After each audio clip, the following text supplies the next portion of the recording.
Police वैसे तो पिछले लगभग एक साल से क्राइम कंट्रोल के साथ कोरोना को लेकर भी मुस्तैदी से ड्यूटी कर रही है, लेकिन अब फिर कोरोना की नई लहर और त्योहारों में सुरक्षा की डबल जिम्मेदारी पुलिस के कंधों पर आन पड़ी है। ऐसे में हरिद्वार देहात क्षेत्र में पुलिस के साथ क्या कुछ रेड मैप तैयार किया गया है, किस तरह से रहेगी सुरक्षा व्यवस्था, इस बाबत जनतंत्र टीवी संवाददाता जसवीर सिंह ने एसपी देहात प्रमेंद्र डोभाल से बातचीत की है। सुनवाते हैं आपको।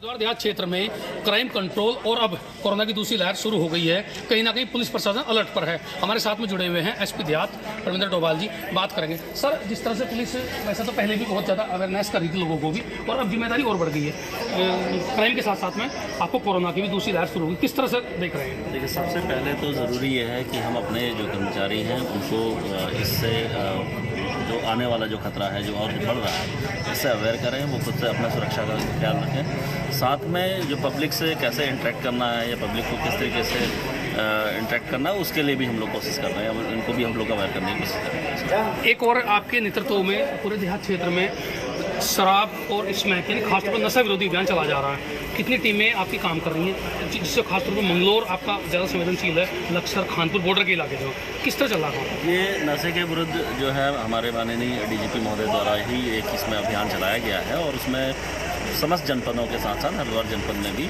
हमें जो टास्क जो दिया गया है उसमें सभी लोग मिलके जितना भी हमारा जो खासकर ड्रग्स से रिलेटेड है या शराब से रिलेटेड है उसमें जितना भी कार्रवाई है वो लगातार की जा रही है और जो भी अपराधी किस्म के व्यक्ति जो इस तरीके की घटनाओं को कर रहे हैं या इस तरीके के शराब या ड्रग्स के कारोबार में लगता है उनके खिलाफ हम लोग कार्रवाई करें। सुनने में कहा कि मुखबरी तंत्र को एक बार फिर मजबूत किया जा रहा है, चौकीदारों की भी मदद ली जा रही है और जो आपके ऐसे पुलिसकर्मी हैं जो कहीं ना कहीं इनकी सुरक्षा बहुत तेज है, उन लोगों को समन्वित करने का भी आने वाले दिनों में जो अच्छा काम करेंगे कोई तैयारी? बिल्कुल, इसमें हम लोग जो कि आने वाले समय में इलेक्शन का भी समय है और लगातार हम लोग एक मोड पर जा रहे हैं इलेक्शन के, तो जितने हमारे जो योग्य हमारे कर्मचारी हैं उनके साथ साथ जो पब्लिक के जो लोग हैं जो पब्लिक जो सहयोगी लोग हैं उनका भी हम लोग सहयोग देंगे। समस्त जो हमारी समस्याएं जो ड्रग्स से रिलेटेड हैं या पब्लिक से जो लॉ एंड ऑर्डर से रिलेटेड है उसमें उनका सहयोग देंगे। धन्यवाद सर।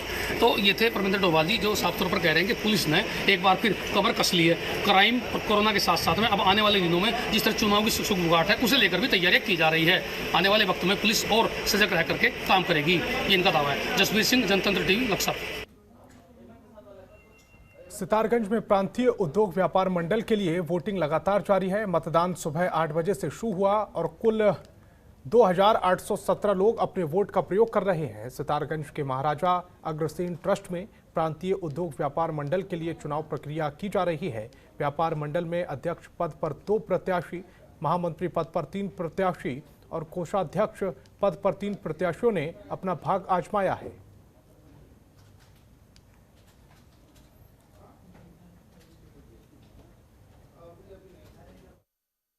हमारे कुल 2817 मतदाता अपने मताधिकार का प्रयोग कर रहे हैं, जिसमें से लगभग 800 मतदाता मत का प्रयोग कर चुके हैं और बहुत शांतिपूर्वक मतदान चल रहा है। सभी प्रत्याशियों का चुनाव संचालन समिति को पूरा सहयोग मिल रहा है और सभी प्रत्याशियों से निवेदन है कि 3 बजे तक मतदान होना है। आप सब मतदान में शांति व्यवस्था बनाए रखें। सभी प्रत्याशियों से हमारा बार बार निवेदन है, जो भी एजेंट्स बैठे हैं वो अंदर उनको कुर्सी डाल दी गई हैं, उनकी व्यवस्था की गई है, शेष व्यवस्थाएं भी की गई हैं। फिर भी अगर कोई व्यवस्था में कमी है तो अपने सुझाव या आपत्ति हमें दे सकते हैं। लालकुआ के पास के क्षेत्र मोटा हल्लू में गोला निकासी गेट के पास बसे मजदूरों की झोपड़ियों में भीषण आग लग गई। आग लगने से लोगों में हड़कंप मच गया। वहीं स्थानीय लोगों के मुताबिक 100 से अधिक झोपड़ियां जलकर खाक हो गई हैं। जब तक लोग आग पर काबू पाते, आग की लपटें धीरे धीरे आसपास की झोपड़ियों तक पहुंच गई। वहीं सूचना पर पहुंची फायर ब्रिगेड की टीम ने आग पर काबू पाया। वहीं आग लगने की सूचना मिलते ही मौके पर कोतवाली पुलिस के साथ पूर्व नगर पंचायत चेयरमैन पवन चौहान भी घटनास्थल पर पहुंच गए और घटनास्थल का जायजा लिया। मिली जानकारी के मुताबिक आग में मजदूरों की झोपड़ियों में रखा सारा सामान जलकर खाक हो गया है। फिलहाल आग लगने के कारणों का पता नहीं चल पाया है। पुलिस आग लगने के कारणों की जाँच कर रही है।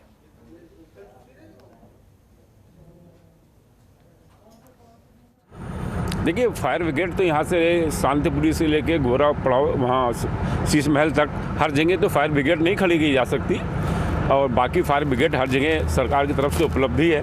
वो बुलाई जाती, बुलाने में टाइम लगता तो वो आई है। बाकी मुआवजे के लिए इसकी पूरी अब रिपोर्ट भेजी जाएगी तो मुआवजा मिलेगा। जैसे इससे पूर्व में भी मिला गया तो अब भी इसकी मिलने की उम्मीद है। ऐसा कुछ नहीं है, पार्टिकुलर कोई प्रावधान कुछ नहीं है। ऐसा कोई नहीं है कि इसको एट ए डाउन स्पॉट इतना दिया जा सकता। केस के स्टडी होती है, केस के हिसाब से ही मिलता है। तो कुछ राहत मिल सकती है? बिल्कुल। इसके पहले एक बच्चा भी मरा था तो कहने की बात नहीं है। इसी अभी 3-2 साल पहले इसी बड़े बेरी पड़ाव में ही है। तो हमारे चेयरमैन महोदय ने आए थे, उन्होंने भी दिया जिसका उसको तो जो भी उसको मिला। सितारगंज विधायक सौरभ बहुगुणा ने सितारगंज विकासखंड के ग्राम सिसोना में 1 करोड़ 84 लाख की लागत से बने नवनिर्मित ब्लॉक भवन का उद्घाटन किया। आपको बता दें कि लंबे समय से नए ब्लॉक भवन की मांग चल रही थी। पूर्व में मांग के बाद विधायक सितारगंज सौरभ बहुगुणा ने नए ब्लॉक भवन बनाने का वादा किया था, जो आज पूरा हो गया है। इस मौके पर क्षेत्रवासी और ब्लॉक कर्मचारी काफी खुश थे। साथ ही नवनिर्मित ब्लॉक भवन के सभागार में सितारगंज विधायक सौरभ बहुगुणा और सितारगंज ब्लॉक प्रमुख कमलजीत कौर ने ब्लॉक अधिकारी, कर्मचारियों और जनप्रतिनिधियों को नवनिर्मित भवन का निरीक्षण भी किया। विधायक ने कहा कि मेरा एक ही सपना है कि सितारगंज विधानसभा का सर्वांगीण विकास और ये कार्यक्रम चलता रहे। भाजपा ने विकास को ही प्राथमिकता पर रखा है। ब्लॉक प्रमुख कमलजीत कौर ने विधायक सौरभ बहुगुणा का आभार व्यक्त करते हुए कहा कि जो नया भवन बना है ये संपत्ति सबकी है, सभी लोगों की जिम्मेदारी है, इसकी सुरक्षा करें। क्षेत्र के सभी सितारगंज क्षेत्र के सभी लोगों को मैं बधाई देता हूँ कि आज सितारगंज विधानसभा को अपना स्थायी ब्लॉक सोना ग्राम पंचायत में मिल चुका है। और हमारी ब्लॉक प्रमुख कमलजीत जी हैं, हमारे सारे क्षेत्र पंचायत सदस्य, हमारे अधिकारीगण, सबको बधाई देता हूँ जिन्होंने अपना बहुत योगदान दिया है इस ब्लॉक को यहाँ पर स्थापित कराने में। सबका योगदान रहा है और उम्मीद यही करेंगे कि ये एक ऐसी जगह है जहाँ से पूरे क्षेत्र का लोगों को सुविधाएं पहुँचाई जाती हैं, जहाँ पे जन कल्याण की योजनाएं चलाई जाती हैं। उम्मीद करूँगा कि इस बिल्डिंग का अच्छा उपयोग किया जाएगा। अधिकारीगण यहाँ पे अपना काम करेंगे और जनता की सेवा करेंगे। और बधाई दूंगा क्षेत्रवासियों को कि आज हम एक नया ब्लॉक हमने यहाँ पे स्थापित किया है और उम्मीद करेंगे कि इसी तरीके से सितारगंज विधानसभा में नए कायाम रोज कायम हो और हमारी विधानसभा विकास। खबर लक्सर से है। खानपुर विधायक कुंवर प्रणब सिंह चैंपियन की ओर से लंडोरा रंग महल में आयोजित बीजेपी कार्यक्रम सम्मेलन में प्रदेश के नगर विकास मंत्री बंशीधर भगत ने बतौर मुख्य अतिथि शिरकत की। उन्होंने अपने माइक संभालते ही सबसे पहले प्रशासन को चेतावनी देते हुए कहा कि काम ज़्यादा हो लेकिन भाजपा कार्यकर्ताओं के सम्मान में कमी नहीं आनी चाहिए। अब सभी अधिकारी कर्मचारियों को भाजपा कार्यकर्ताओं को प्राथमिकता देनी होगी। अगर किसी अधिकारी कर्मचारी ने कार्यकर्ता के साथ उसका अपमान किया या अपमान करने की कोशिश की तो अंजाम ठीक नहीं होगा। इसके साथ ही उन्होंने कहा कि प्रदेश में अब विकास का पहिया तेजी से घूमना शुरू हो रहा है। क्योंकि आज समय कम था, सबसे महत्वपूर्ण बात मैंने उठाई कि हमारा प्रदेश जो किसानों का प्रदेश है, हमारे जो 4 जिले मैदान के हैं, बाकी 9 जिले पहाड़ के हैं, हमारे किसानों को बहुत आवश्यकता है कि गन्ने का रेट बढ़ाया जाए। मैंने मंच से इस चीज़ की मांग की है और उन्होंने वायदा किया है कि सरकार के समक्ष इस बात को रखा जाएगा। और एक और महत्वपूर्ण बात रखी है कि अधिकारी जो है प्रोटोकॉल का निर्वहन करें, कार्यकर्ताओं का सम्मान करें, कार्यकर्ताओं का अपमान किसी भी दशा में बर्दाश्त नहीं किया जाएगा। मतलब सीधा है, कार्यकर्ता हमारा कहीं जाता है किसी अधिकारी के पास तो अधिकारी उससे तहजीब से बात करे, सम्मान से बात करे, हो सकने वालों को कामों को करे, नहीं हो सकता तो उसका कारण बताए। अगर वो बात नहीं करेगा या कोई टोकाटाकी करेगा तो ठीक। सर पहले ऐसा हो रहा था क्या? सुनी नहीं जा रही थी कार्यकर्ताओं की? ये नहीं जानता, मैंने तो अपनी मन की बात की। मेरे युग में कार्यकर्ता मेरा भगवान है, मैं उसका सम्मान चाहता हूँ। मैंने अपनी मन। कैबिनेट मंत्री बनने के बाद पेयजल मंत्री बिशन सिंह चुफाल पहली बार अल्मोड़ा पहुंचे। इस दौरान उनका कार्यकर्ताओं ने फूल माला पहनाकर जोरदार स्वागत किया। इस दौरान उनके स्वागत में एक सभा का आयोजन किया गया जिसमें बड़ी संख्या में बीजेपी कार्यकर्ता मौजूद रहे। मीडिया से बात करते हुए पेयजल मंत्री बिशन सिंह ने कहा कि सरकार ने 4 साल अच्छे काम किए हैं। सभी सरकार का 1 साल का कार्यकाल और बाकी है। इस 1 साल में राज्य में छूटे हुए सभी विकास कार्य पूरे होंगे। चुफाल ने कहा कि 2022 चुनाव में जनता के पास विकास के मुद्दे को लेकर वोट मांगने जाना है। साथ ही उन्होंने आगामी 2022 विधानसभा चुनाव में 2/3 सीटों पर जीत दर्ज करने का वादा किया। यहाँ के बहुत सारे लोग भी मिले थे माननीय मुख्यमंत्री जी से उस पर माननीय मुख्यमंत्री उस पर विचार कर रहे हैं।